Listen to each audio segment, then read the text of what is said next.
On December 25, Tariq Rahman returned to Bangladesh after 17 long years with the cozy warmth and sweet promises of a Christmas morning. Since then, Tariq Rahman has become the chairperson of his party. This happened after the death of his mother, Khaleda Zia, who was a former Prime Minister of Bangladesh and also the chairperson of her party before Tariq Rahman. Now, on his return, Tariq Rahman was greeted by thousands of supporters and voters of his party. With his arms outstretched, he said, "I have a plan." And he went on to talk about an inclusive Bangladesh. He spoke about the need to fix the economy, to bring prosperity, to stabilize the law and order situation. Now, the speech, of course, became an instant hit, and newspapers compared it to Martin Luther King Jr.'s famous speech, "I Have a Dream." But before we start seeing the 60-year-old Tariq Rahman, the now chairperson of the Bangladesh Nationalist Party, which is the largest political party today in Bangladesh, in the absence of Sheikh Hasina's Awami League, whose political activities have been banned, we have to look at Tariq Rahman more closely. His actions in the run-up to the next national elections in Bangladesh. Tariq Rahman has to fix the present problems of his party and also dissociate with his own past. Now, not all is well in the Bangladesh Nationalist Party. Of course, there is a lot of hope, and that now that Tariq Rahman has returned to Bangladesh after 17 long years, there's a lot of enthusiasm among the cadre. But as recently as October last year, Prothom Alo, a leading newspaper in Bangladesh, had put out a report which said that as many as 1,000 workers and leaders of the Bangladesh Nationalist Party were pulled up and action was taken against them for a battery of charges which included extortion, violence, grabbing of property, etc. Now, Prothom Alo report also said that this was perhaps the first time that in such a short duration, so many party workers were pulled up.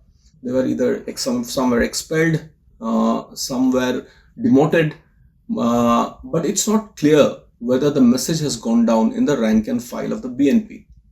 The other big problem that the BNP faces is from its former ally, the Jamaat-e-Islami Bangladesh, which is the largest religious Islamist political party in Bangladesh.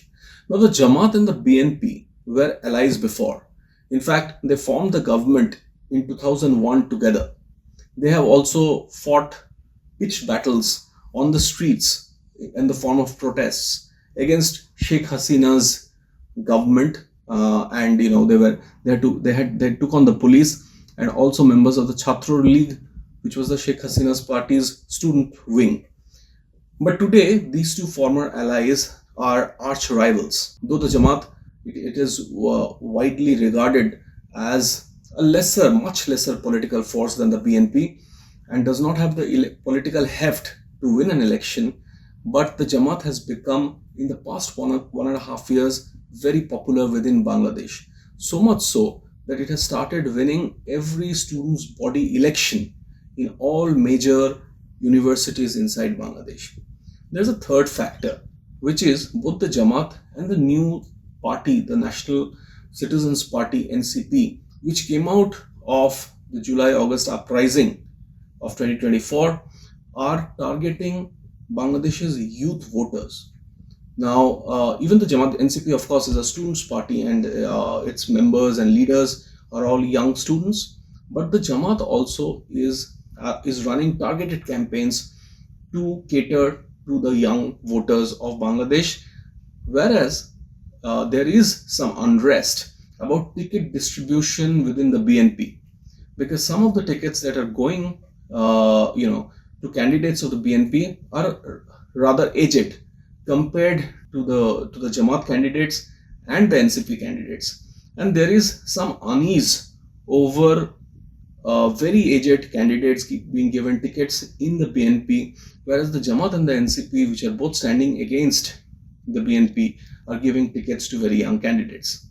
Now, these are two factors that need to be looked at by Tariq Rahman. Elections are round the bend. February 12th is the date of the elections, and Muhammad Yunus, caretaker to the interim government of Bangladesh, has said that the government will stick to the date and elections will indeed happen on February 12th. But there is also the question of Tariq Rahman's own past. Now, some are looking at Tariq Rahman as the great hope for Bangladesh of tomorrow. But Tariq Rahman's past is not something that people may have necessarily forgotten. Tariq Rahman was referred to once as the Dark Prince of Bangladesh's politics. During his mother Khaleda Zia's reign, especially during the 2001 to 2006 period, Tariq Rahman allegedly ran syndicates and was involved in money laundering, charges that have been reported at length by Bangladesh's press. Also, there was this case of the grenade attack of 2004, where 13 grenades, as many as 13 grenades, were lobbed at an anti-terrorism rally by the Army League, which was then an opposition party. And Sheikh Hasina, then an opposition leader, was in the rally. And while many Army League supporters and workers died in those attacks, Sheikh Hasina barely managed to escape. Now, Tariq Rahman was given life imprisonment by Bangladeshi court for being involved in the plan, of lobbing those 13 grenades at the Army League rally. A court last year, after the fall of the Sheikh Hasina government, has however acquitted Tariq Rahman. But is it too early to forget the history of Tariq Rahman during his mother's reign and before he shifted to UK, where he spent 17 years? That time will tell. But he needs to dissociate with his own past, and he needs to fix his party's current problems before he can become Bangladesh's next big hope.